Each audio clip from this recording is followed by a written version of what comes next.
নমস্কার, আমি সুকান্ত দাস। আজকে আপনাদের শোনাতে চলেছি আরও অ্যাডভেঞ্চারের গল্প। এই বইটি থেকে বইটি সম্পাদনা করেছেন চিরঞ্জীব সেন। আপনারা চাইলে এই বইটি সংগ্রহ করতে পারেন। এটা মহেশ পাবলিকেশন থেকে বেরিয়েছে বইটি। তো এই বইটির একটি গল্প আমরা আজকে পড়ে শোনাবো। সেটি হলো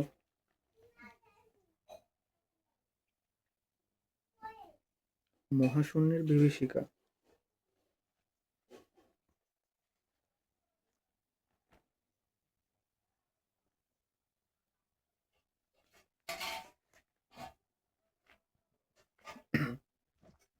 মহাশূন্যের বিভীষিকা, শচীন দাস।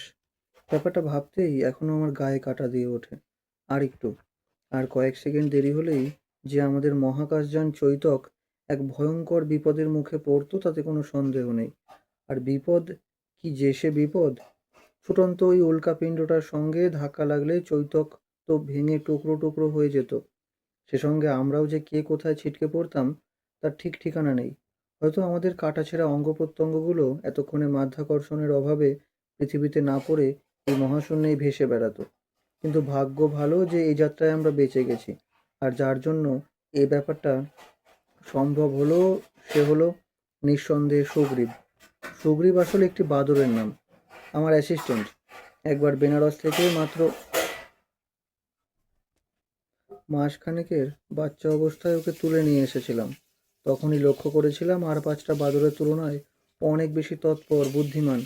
ল্যাবরেটরিতে বিশেষ শব্দ তরঙ্গের সাহায্যে ওর মস্তিষ্ক পরীক্ষার পর জেনেছিলাম ওর ব্রেন এক রকমের মানুষের মতন, তফাৎ শুধু এক চুলের। আর সেই জন্যেই ওকে দিয়ে মানুষের মতো কথা বলানো না গেলেও বাকি সবই করানো যাবে। ব্যাস, কথাটা জানার সঙ্গে সঙ্গেই শুরু হয়েছিল ওকে ট্রেনিং দেওয়া। আমি ওর পেছনে উঠে পড়ে লেগেছিলাম। আর পাক্কা বছর 5 ট্রেনিং দেওয়ার পর ও এখন আমার একজন দক্ষ সহকারী। কথা বলতে পারে না, তবে আকারে ইঙ্গিতে সবই বোঝায়। তাছাড়া আমাদের মধ্যে বোঝাপড়ার জন্য আমি এক ধরনের সাংকেতিক ভাষা তৈরি করেছিলাম। সে ভাষায় ডাকলে বা কিছু বললেই সুগ্রীব চট করে তা বুঝতে পারত। ফলে আমাদের মধ্যে কথার আদান প্রদানে তখন আর কোনো অসুবিধে ছিল না।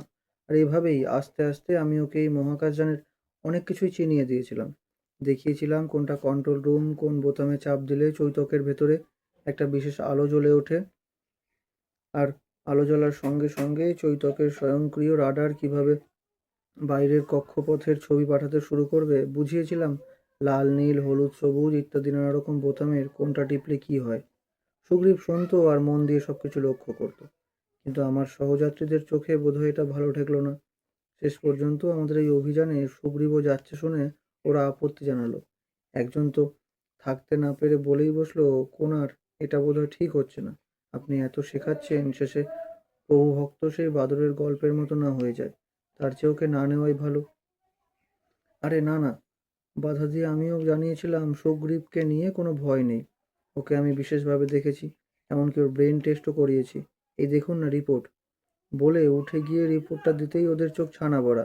নিজেরাই পরস্পর কি যেন আলোচনা করলো। পরে কি বলবে কিছুই বুঝতে না পেরে অনেকক্ষণ ধরে ওরা সুগ্রীবের দিকে অবাক হয়ে তাকিয়ে রইল। আমি জানতাম এরপর ওরা বাধা দেবে না, কোনো রকম আপত্তি। পরে কি বলবে বুঝতে না পেরে অনেকক্ষণ ওরা সুগ্রীবের দিকে অবাক হয়ে তাকিয়ে রইল। আমি জানতাম এরপর আর ওরা বাধা দেবে না, কোনো রকম আপত্তিও করবে না। করলো না। অগত্যা নির্দিষ্ট দিনে আমাদের সঙ্গে সুগ্রীবও চৈতকে উঠলো তো, কিন্তু চোখ ছিল আমার সব সময় ওর দিকে। আসলে মহাশূন্যে ভেসে পড়েছি আমার একটি বিশেষ লক্ষ্য নিয়ে। শুক্র ও তার আশেপাশের কোনো প্রাণে অস্তিত্ব আছে কিনা এই ছিল আমাদের গবেষণার বিষয়। আর সেই লক্ষ্যে পৌঁছবার জন্য 4 জনের একটা টিম নিয়ে আমরা পাড়ি দিয়েছি অজানা উদ্দেশ্যে। অথচ এই গবেষণায় নামলেও পৃথিবীর একটি প্রাণ মহাশূন্যে উঠে প্রতি মুহূর্তে নিজেকেও কি করে মানিয়ে নিচ্ছে তাও ছিল দেখার বিষয়। সুগ্রীবের দিকে তাই বারবার তাকাচ্ছিলাম।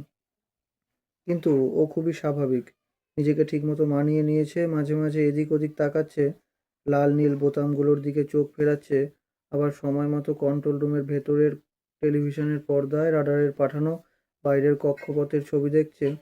আমরাও দেখছিলাম আর লক্ষ্য রাখছিলাম পর্দায় কখন শুক্র গ্রহের ছবি ফুটে ওঠে। এমনই চলছিল। হঠাৎ একটা চিৎকার, কোনার, কোনার, ওই দেখুন, একটা উল্কা আসছে। কি প্রচণ্ড গতি! চিৎকারটা করেছিল নায়ার। সঙ্গে সঙ্গে আমি টিভি পর্দার দিকে মুখ ফেরালাম। সত্যি একটা উল্কাপিণ্ড প্রকাণ্ড সাইজের, তীব্র গতিতে এদিকে ছুটে আসছে। কিন্তু এ কি? আসছে তো আমাদের মুখোমুখি রাস্তায়। সর্বনাশ! রাস্তা পাল্টাতে না পারলে তো এক্ষুনি ধাক্কা লেগে চুরমার হয়ে যাবে চৈতক। আর আমরাও তাহলে? নায়ারকে দেখি সে এপাশে ওপাশে কি দেখছে। তারপরে এই ব্যাপারটা জানবার জন্য আমাদের আরও দুজনের সঙ্গে যোগাযোগ করলো। যদিও লাহিড়ী ও দুবেকে ততক্ষণে দেখে ফেলেছে, তবুও জিনিসটা দেখিয়ে খুব সংক্ষেপে নায়ার ওদের সঙ্গে একবার আলোচনা করে নিল। ওরা কি বললো জানি না, তবে আমি খুব চিন্তায় পড়ে গেলাম। টিভির দিক থেকে মুখ না ফিরিয়ে বললাম, ব্যাপার কি নায়ার? এখন কি করা যায়? নায়ার প্রথমে কি ভাবলো, তারপর যা বললো তার সঙ্গে আমিও একমত। অর্থাৎ উল্কাপিণ্ডটার গতিপথ তো আর সরানো যাবে না।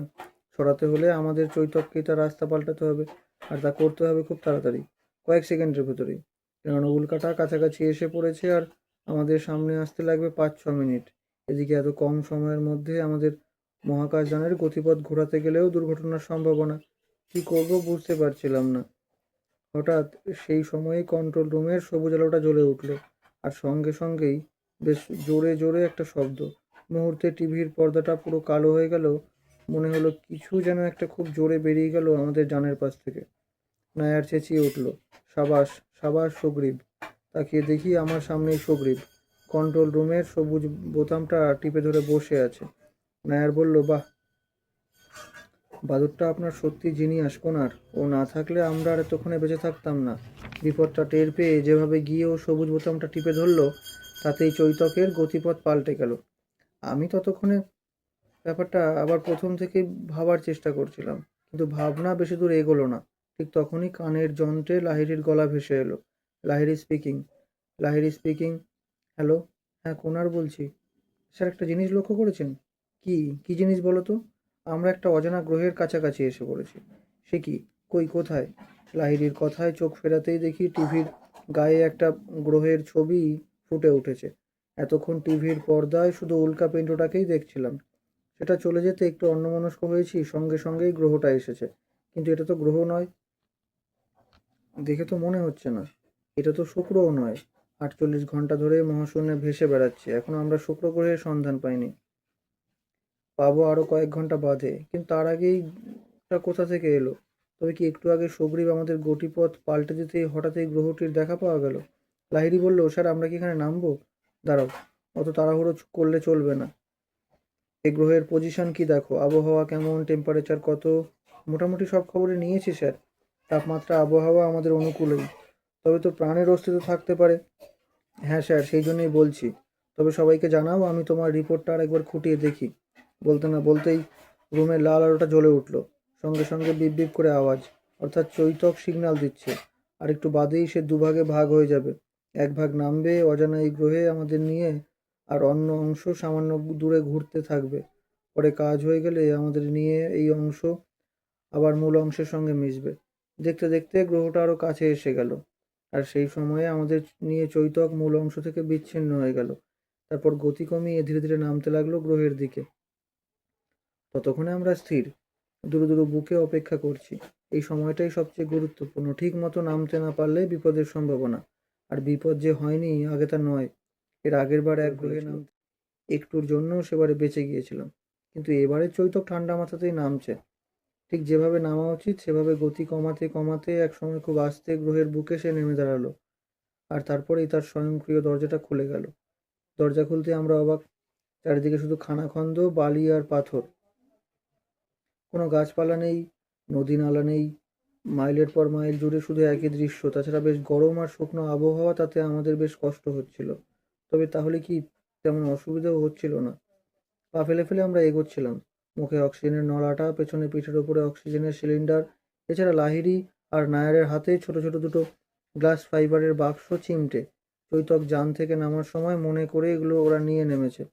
আনার উদ্দেশ্য এই অজানা গ্রহের মাটি, পাথর বা অন্য কিছু চোখে পড়বে তার সংগ্রহ করা। নায়ার বলল, কোনার, এটা কি গ্রহ বলুন তো? আমি জানালাম, ঠিক বুঝতে পারছি না। তবে কোনো পরিচিত গ্রহ তো নয়, মনে হয় শুক্রের কাছাকাছি কোনো গ্রহ। এদিকে বোধহয় একদিন সমুদ্র ছিল। এসব বালি পাথর তারই প্রমাণ। হ্যাঁ, ঠিক ধরেছ নায়ার। এখন সমুদ্র নেই, তবে জায়গাটা মরুভূমিতে পরিণত। কথা বলতে বলতে আমরা হাঁটছিলাম। হঠাৎ তাকিয়ে দেখি দুবে নেই। এই তো আমাদের সঙ্গে আসছিল, এর মধ্যে কোথায় গেল? এদিকে ওদিকে তাকাতেই চোখে পড়লো অনেকটা পেছনে দাঁড়িয়ে চুপ করে কি যেন দেখছে। কি হলো? দুবে হঠাৎ ওখানে দাঁড়িয়ে কি দেখছে? আমরা এগোতেই দুবে হাত তুললো, কাছে যেতেই বলল, স্যার দেখেছেন? কি বলো তো? ওই দেখুন। দুবে আঙুল তুলতেই নজরে পড়লো সামনে একটা খাদ মতো জায়গা, বালি আর পাথর জমে সেখানে একটা ঢিবির মতো তৈরি হয়েছে, আর সেই ঢিবির এক জায়গায় একটা হাড় পড়ে আছে। এখানে হাড়? আমরা লাফিয়ে উঠলাম। তার মানে তো দাঁড়াচ্ছে এখানে প্রাণ আছে। কোনো প্রাণী মরে যাওয়ার পর তার দেহের কোনো একটা হাড় কি করে এখানে এসে পড়েছে? দুবে জিজ্ঞেস করলো, স্যার ওটা তুলে আনবো? হ্যাঁ নিশ্চয়ই, আনতে তো হবেই। তবে আমার মনে হয় ওদিক দিয়ে না গিয়ে এদিক থেকে যাওয়াই ভালো। দুবে নেমে হাড়টা আনতে গেল। ঠিক তখন একটা ব্যাপার লক্ষ্য করে বিরক্ত হলাম। দুবের হাতের গ্লাভসের বোতামগুলো খোলা। সত্যি ওকে নিয়ে পারা যায় না। পই পই করে বলা সত্ত্বেও কখন যে গ্লাভসের বোতাম খুলে গেছে সে টের পায়নি। এসব অভিযানে এত অমনোযোগী হলে চলে? হাতটা কাছে নিয়ে আসতে ধমক দিলাম। কি হলো দুবে, তোমার গ্লাভসের বোতাম খোলা কেন? দুবে আমার হাতে হাতটা তুলে দিয়ে এই গ্লাভসের বোতাম আটকে দিল। কিন্তু ততক্ষণে আমি অবাক। শুধু আমি কেন, নায়া আর লাহিড়িও আমার দিকে তাকাচ্ছে। আমি বললাম, কি মনে হচ্ছে? স্যার এটা তো মানুষেরই হাড়, লোয়ার পোর্শনের কোনো বোন বলেই মনে হচ্ছে। কিন্তু সেটাই তো আমি ভাবছি। লাহিড়ির কথায় জানলাম নিশ্চয়ই এই গ্রহে কোনো দেশ থেকে কেউ এসেছিল, দুজন কিংবা তিনজন, কিন্তু ফিরতে পারেনি। কিন্তু কোয়ান কোনার নায়ার চিন্তিত মুখে জানালো, তাহলে ওদের মহাকাশযানের তো চিহ্ন দেখলাম না। বললাম, হতে পারে কিংবা নাও হতে পারে। মানুষটির আরও হাড়গোড় নিশ্চয়ই পাওয়া যাবে। তার কারণ দলছুট হয়ে হয়তো হারিয়ে গিয়েছিল, জানে উঠতে পারেনি। নির্দিষ্ট সময় হয়ে যাওয়ায় যানটি গিয়ে মূল অংশের সঙ্গে মিলেছে। ফলে দলছুট মানুষটি রয়ে গেছে এইখানেই। এরপরে তার পরিণতিটা ভেবে নাও। হঠাৎ দুবের গলা শোনা গেল, স্যার আমার হাতটা অসম্ভব চুল করছে, আপনাদেরও কি এমন হচ্ছে? কই না তো দেখি কোথায়। গ্লাভস সহ হাতটা তুলে দেখালো সে। এর ভেতরে ভীষণ চুল করছে। তখনই বলেছিলাম এত আনমাইন্ডফুল হয়েও না, নিশ্চয়ই কোনো রকম ইনফেকশন হয়েছে, একটু অপেক্ষা করো। কিন্তু কিছু বলতে না বলতেই চেঁচিয়ে উঠল সে, উফ কি সাংঘাতিক! স্যার আমি পারছি না, হাত দুটো মনে হচ্ছে কেউ ছিঁড়ে ছিঁড়ে খাচ্ছে। কি বলছো দুবে? আমি ভয় পেয়ে গেলাম। আলতো করে ওর হাত দুটো তুলে ধরে নায়ারকে ডাকলাম, নায়ার গ্লাভসের বোতামটা খোলো দেখি। নায়ার খুলতেই অবাক হলাম, দুটো হাতই কবজি থেকে রক্তের মতো লাল টকটক হয়ে উঠেছে। আশ্চর্য! দুবে তো কুচকুচে কালো, হঠাৎ ওর হাতটা এমন হলো কি করে? একমাত্র শরীরে নাইসিয়ানামাইড ভিটামিনের অভাবে গায়ের চামড়া ঠোঁট এরকম লাল হয়ে যায়, ওকে তখন পোলেগ্রা বলে। কিন্তু দুবের তো এ ধরনের কোনো রোগ হয়নি। তাছাড়া এই অভিযানে আসার আগে আমাদের অন্তত 12 বার মেডিকেল বোর্ডের সামনে হাজির হতে হয়েছে। তাহলে? দুবে আর্তনাদ করে উঠল, স্যার আমি আর পারছি না, গ্লাভ দুটো খুলে ফেলুন। উপায় না দেখে টেনে খুলতেই দুটো হাতই দগদগে লাল হয়ে উঠেছে, তাছাড়া হাত দুটো যেন ফুলে উঠেছে। এখন কি করা যায়? কি ওষুধ দেবো? ভাবতে ভাবতে যখন নায়ারের দিকে তাকিয়েছি সেই সময় সুগ্রীব আচমকা সরে গেল জায়গাটা থেকে। ব্যাপারটা আমার নজরে এড়ালো না। সঙ্গে সঙ্গে মুখ তুললাম, দেখি সুগ্রীব দৌড়চ্ছে। দৌড়তে অবশ্য পারছে না, গায়ে পোশাক থাকায় ছোটার চেষ্টা করছে, তাতে সন্দেহ নেই। কিন্তু এতক্ষণ তো ভালো ছিল, হঠাৎ কি হলো ওর? আমি ডাকলাম, সুগ্রীব, সুগ্রীব। সুগ্রীব দাঁড়ালো না। নায়ার বলল, কিছু একটা দেখেছে ও, শত হলেও তো জন্তু, আমাদের আগের অস্তিত্ব টের পেয়েছে। আমি আবার চেঁচিয়ে ডাকলাম, তারপরেও পিছু নিলাম। অজানা পরিবেশে গিয়ে আবার দুবের মতো কিছু না বাঁধিয়ে বসে, তাই পেছন থেকে বাধা দিলাম। সুগ্রীব আমার কথায় দাঁড়ালো না। ততক্ষণে অনেকটা দূরে ভয়ঙ্কর চঞ্চল হয়ে এদিকে ওদিকে তাকাচ্ছে। একবার দাঁড়ালো খাদের মতো একটা জায়গায়, নিচের দিকে তাকিয়ে দেখলো, তারপরে হঠাৎ পেছনে আমাদের দিকে মুখ ফিরিয়ে উত্তেজিত গলায় কি যেন বলল। বুঝলাম সুগ্রীব কিছু বলার চেষ্টা করছে, কিন্তু কি বলছে ও? জিজ্ঞেস করার আগেই দেখি হাত তুলেছে সুগ্রীব। যেদিকে তাকিয়েছিল সেদিকে মুখ ফিরিয়ে সাংকেতিক ভাষায় আমার সঙ্গে কথা বলল। এবার পরিষ্কার হলো দূরের দিকে আমাদের কি দেখতে বলছে সুগ্রীব। আমরা তাকালাম। তবে আমি কিছু দেখার আগেই লাহিড়ী চিৎকার করে উঠল, ওরে বাপ, সেগুলো কি স্যার, দেখুন লালচে ধোঁয়ার মতো উড়ছে। ততক্ষণে আমারও চোখে পড়ে গেছে। খালি চোখে ঠিক বুঝতে পারছিলাম না, তবে গলা থেকে দূরবীনটা নিয়ে চোখে লাগাতেই দেখতে পেলাম ঠিক মাছের ডিমের মতো লাল রঙের অসংখ্য কি যেন ঝাঁক ঝাঁক বেঁধে এগিয়ে আসছে। সংখ্যায় তারা কোটি কোটি। ওগুলো কি কোনো প্রাণী? হঠাৎ মাথার ভেতরটা যেন লাফিয়ে উঠলো। সঙ্গে সঙ্গে দূরবীন নামিয়ে দুবের হাতটা তুলে নিলাম। যা ভেবেছিলাম, পকেট থেকে ম্যাগনিফাইং গ্লাসটা বের করে ওর হাতের চামড়ার ওপর ফেলতে চমকে গেলাম। দুবের হাতেও লাল রঙের মাছের ডিমের মতো অসংখ্য কি যেন লেগে আছে। সামনে ওর হাতের কালো চামড়া খেয়ে যাচ্ছে। দু এক জায়গায় ইতিমধ্যে মাংস বেরিয়ে এসেছে। ঠিকই সন্দেহ করেছিলাম, ওই প্রাণীগুলোই ঝাঁক বেঁধে উড়ে উড়ে আসছে। আর দুবে যখন হাতটা কুড়িয়ে আনতে যাচ্ছিল তখন এগুলো বোধহয় আশেপাশে কোথাও ছিল। এত ছোট যে দুবের ঠিক চোখে পড়েনি। হাতের গ্লাভসটা একটু আলগা পেয়ে ওগুলো ওর হাতে আক্রমণ করেছে। দুবেকে জিজ্ঞেস করলাম, দুবে এখন কোনো যন্ত্রণা হচ্ছে না? দুবে স্থির, আগের মতো ছটফট করতে পারছে না। বলল, না এখন আর কিছু বুঝতে পারছি না, হাতটা কেমন অসাড় হয়ে যাচ্ছে। সে কি? আর কিছু বলার আগেই লাহিড়ী বলে উঠল, স্যার ওই দেখুন ওরা এসে পড়েছে, শিগগির পালান। এ নিশ্চয়ই কোনো ভয়ঙ্কর পোকা। পোকা নয়, প্রাণী। দুবের হাতে যেগুলো লাল হয়ে আছে, আসলে আমাদের খবর পেয়েই পেলে এভাবে আমাদেরও টুকরো টুকরো করে ফেলবে। তার চেয়ে লাহিড়ী যা বলছে তাই চলো, পালিয়ে যাই আমরা এখান থেকে। কিন্তু পালাবেন কি করে? নায়ার বলল, ওগুলো এসে গেছে। এদিকে চৈতকও অনেকটা দূরে, কাছাকাছি থাকলে দৌড়ে গিয়ে উঠে চালিয়ে দেওয়া যেত। দিলে কি হবে? কেন, সময় তো হয়ে গেছে কনার। হ্যাঁ জানি, আর ওই প্রাণীগুলো না এলেও এবার আমাদের যেতেই হতো, কিন্তু সমস্যাটা দাঁড়িয়েছে অন্য জায়গায়। দুবের হাতটাই ইন্সপেকশন হয়ে গেছে, এখন ওকে নিয়ে আমরা যাব কি করে? বিপদের মধ্যেও কথাগুলো মন দিয়ে শুনছিল লাহিড়ী। বোধহয় ওর মনেও এই প্রশ্নটা ঘোরাফেরা করছিল। আমার কথায় বলল, স্যার দুবেকে নিয়ে আমরা চৈতকেই তুলবো, তারপর? তারপর আর কি? আমরা তো অন্য গ্রহের প্রাণ নিয়ে গবেষণায় বেরিয়েছি, তো দুবের হাত থেকে বিন্দু বিন্দু প্রাণগুলোকে কিছুটা ছড়িয়ে নিয়ে রেখে দেবো পৃথিবীতে নিয়ে গবেষণার জন্য। আর দুবের হাতটা কেন স্যার? আমাদের কাছে সালফেনিয়ালাইড লিকুইড আছে, দুবের হাতে লাগালে আমার তো মনে হয় ওগুলো মরে যাবে, হাতটাও বাঁচবে। রাইট, ঠিক বলেছো তুমি। তোমার বুদ্ধির প্রশংসা না করে পারছি না। তাহলে চলো আমরা পালাই, যেভাবেই হোক আগে, ওদের আগে আমাদের পৌঁছতে হবে। সুগ্রীব, সুগ্রীব কোথায়? বলতে না বলতে আমরা ছুটতে লাগলাম। দুবের দুটো হাত দুটোকে দুদিকে আমার আর নায়েরের কাঁধে, পা জড়িয়ে ধরেছে লাহিড়ী। এভাবেই আমরা ছুটছি, কিন্তু সুগ্রীবকে কোথাও দেখতে পেলাম না। কি জানি কোথায় গেল, তবে ওকে আগে ভাগে উঠে পড়লো। হঠাৎ একটা শব্দ, তাকাতে দেখি আমাদের যান চৈতক গ্রহ ছেড়ে উঠে এসেছে। একটু দূরেই উড়েই সে আমাদের দিকে এগিয়ে এলো। আশ্চর্য তো, চৈতক কি করে উঠলো? তবে তবে কি সুগ্রীব? আর ভাবতে পারলাম না। আমাদের অবাক করে দিয়ে চৈতক ততক্ষণে আমাদের সামনে এসে পড়েছে, আর দুবাকে তুলে দিয়ে চটপট আমরা উঠতে দেখি কন্ট্রোল রুমে সুগ্রীব। সুগ্রীব তুই এখানে? কিন্তু সুগ্রীব কোনো উত্তর করলো না। সঙ্গে সঙ্গে দরজাটা বন্ধ করে দিয়ে একটা বোতাম টিপলো। মুহূর্তেই চৈতক উঠলো আকাশে। তাকিয়ে দেখি নিচে ততক্ষণে সেই লাল প্রাণীদের ঝাঁকটা এগিয়ে আসছে, আর একটু জন্য আমাদের আক্রমণ করতে পারেনি। ভাগ্যিস সুগ্রীব ছিল। সুগ্রীবের দিকে তাকিয়ে কন্ট্রোল রুমে বসার জন্য আমি এগিয়ে গেলাম। লাহিড়ী ও নায়ার দুবেকে নিয়ে উঠে বসেছে ততক্ষণে।